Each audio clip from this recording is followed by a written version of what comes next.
السلام علیکم ورحمۃ اللہ وبرکاتہ۔ معزز ناظرین، لاک ڈاؤن کے حالات میں ایک اہم مسئلہ اور ایک اہم مدعا جابز اور سیلریز کا ہے۔ آج ہم اسی پر آپ کو کچھ باتیں آپ سے کرنے جا رہے ہیں۔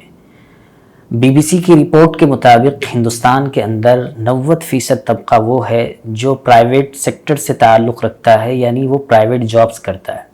اس میں بعض حضرات ڈرائیورز ہیں، بعض ڈیلی ویجز پہ کام کرنے والے افراد ہیں، اور بعض پرائیویٹ اسکولز اور دینی اداروں سے تعلق رکھنے والے افراد ہیں۔ یہ ضرور ہے کہ کووڈ-19 کی وجہ سے پوری انسانیت متاثر ہو چکی ہے، لیکن یہ طبقہ بہت زیادہ قابل رحم ہے۔ ان حالات میں کووڈ-19 میں مختلف چہرے سامنے آئے، اس میں سے 4 قسم کے چہرے بہت نمایاں ہوئے۔ 4 قسم کے افراد ہمارے سامنے آئے۔ ان میں سے پہلا طبقہ وہ ہے جنہوں نے پرائیویٹ جاب پر جو لوگ کام کیا کرتے تھے، جاب کیا کرتے تھے، ان کو نہ صرف اپنی کمپنی میں یا اپنے اسکول میں یا اپنے ادارے میں برقرار رکھا، بلکہ ان کی پوری تنخواہ بھی انہوں نے ادا کی۔ دوسرے نمبر پر وہ طبقہ ہے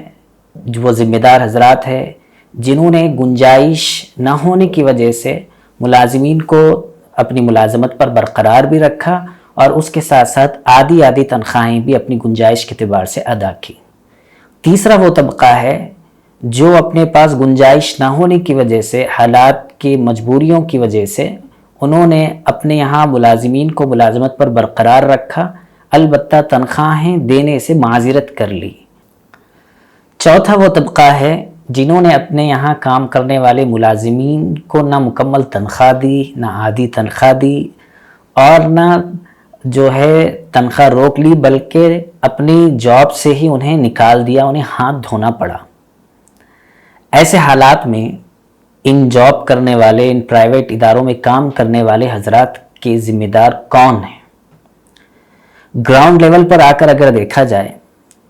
تو یہ ذمہ داروں کو احساس ہونا چاہیے اس بات کا کہ انہوں نے اپنے یہاں سے کسی ایک فرد کو جاب سے نہیں نکالا، بلکہ اس کے گھر کے پورے افراد کی روزی روٹی پر روک لگا دی۔ معلوم ہونا چاہیے کہ جاب کرنے والا فرد نہ صرف اپنے خود کا ذمہ دار ہوتا ہے، بلکہ اپنے گھر کے پورے افراد کا ذمہ دار ہوتا ہے۔ ممکن ہے کہ اس کے گھر میں کوئی کڈنی پیشنٹ ہو، کوئی ہارٹ پیشنٹ ہو، اور اس کی تنخواہ کی وجہ سے اس کی دوائیوں کا انتظام ہو پاتا تھا۔ ممکن ہے کہ وہ شخص قرض کے بوجھ سے دبا ہوا ہو، اور قرض دار وقت پر قرض ادا نہ کرنے کی وجہ سے اس کے گھر پر جا کر اس کی عزت کو نیلام کر رہے ہوں۔ ممکن ہے کہ وہ شخص کسی گھر میں کرائے پر رہتا ہو اور جاب نہ ہونے کی وجہ سے وقت پر کرایہ نہ دے پا رہا ہو، اور روزانہ اس کے گھر کے مالک اسے گھر سے نکلنے پر مجبور کر رہے ہوں۔ یہ وہ صورتحال ہے جو اس وقت میں سلم علاقوں کے اندر اور ان بستیوں کے اندر جا کر خود اپنی آنکھوں سے دیکھا جا سکتا ہے۔ یہ ضرور ہے، ہم اس بات کو مانتے ہیں کہ ان حالات میں ذمہ دار حضرات کو یہ فیصلہ لینا پڑا اور لوگوں کو اپنی ملازمت سے سبکدوش کرنا پڑا، لیکن اس کا یہ واحد حل نہیں تھا، بلکہ اس کے دوسرے حالات بھی تھے، دوسری صورتیں بھی تھیں جن کو اپنا کر ان لوگوں کی روزی روٹی کا کچھ انتظام کیا جا سکتا تھا۔ ایک تو وہی شکل کہ تنخواہ مکمل نہ دی جا سکتی تھی تو کہیں سے انتظام کر کے آدھی تنخواہوں کا انتظام کیا جا سکتا تھا، اور اگر کسی بیچارے کی تنخواہ بالکل معمولی ہو، 6-8 ہزار ہو، تو وہاں پر آدھی تنخواہ کا کوئی معنی اور مطلب نہیں ہوتا، وہاں پر کچھ نہ کچھ کوشش کر کے مکمل اس کی تنخواہ کا انتظام کیا جا سکتا تھا۔ بخاری شریف کی روایت ہے،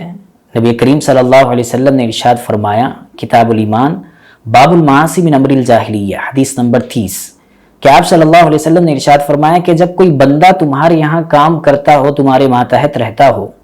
تو تمہیں چاہیے کہ جو تم کھاؤ اسے وہ کھلاؤ، جو تم پہنو اسے وہ پہناؤ، اور اس کے اوپر ضرورت سے زائد بوجھ نہ ڈالو۔ اگر ڈالنے کی ضرورت بھی پڑے تو تمہیں چاہیے کہ اس کے ساتھ اس کام میں شریک ہو جاؤ۔ لہٰذا حدیث مبارکہ کی ان تعلیمات کو سامنے رکھتے ہوئے ہمیں دینی و اخلاقی پہلوؤں کا مظاہرہ کرنا چاہیے، اور وہ مظاہرہ یہ ہے کہ جن حضرات نے اپنے اداروں سے، اپنے کمپنیز سے لوگوں کو نکالا ہے وہ ان کو پھر سے بحال کریں، اور جن کے یہاں تنخواہوں کو روک لیا گیا ہے ان کی تنخواہوں کا کچھ انتظام کرنے کی کوشش کریں، اور جن کے یہاں تنخواہیں زیادہ ہیں تو آدھی آدھی تنخواہ دے کر ان کو ملازمت پر برقرار رکھا جائے۔ یہ ضروری ہے اور یہ ممکن ہے کہ حالات سازگار ہونے کے بعد میں آپ کو اس سے اچھا کوئی ملازم مل سکتا ہو، لیکن جو بندہ آپ کے یہاں 8 سال 10 سال 15 سال اور 25 سال سے کام کرتا ہو، اس کا وہ اعتماد اور اس کا وہ بھروسہ آپ کو حاصل ہونا ناممکن صحیح لیکن مشکل ضرور ہے۔ اس لیے ہم امید کرتے ہیں کہ ان حالات میں ان لوگوں کے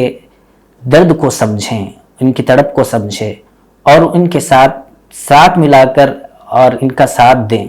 اور ان کی پوری تکالیف کو سمجھتے ہوئے ان کی پریشانیوں کو دور کرنے کی کوشش کریں۔ السلام علیکم ورحمۃ اللہ وبرکاتہ۔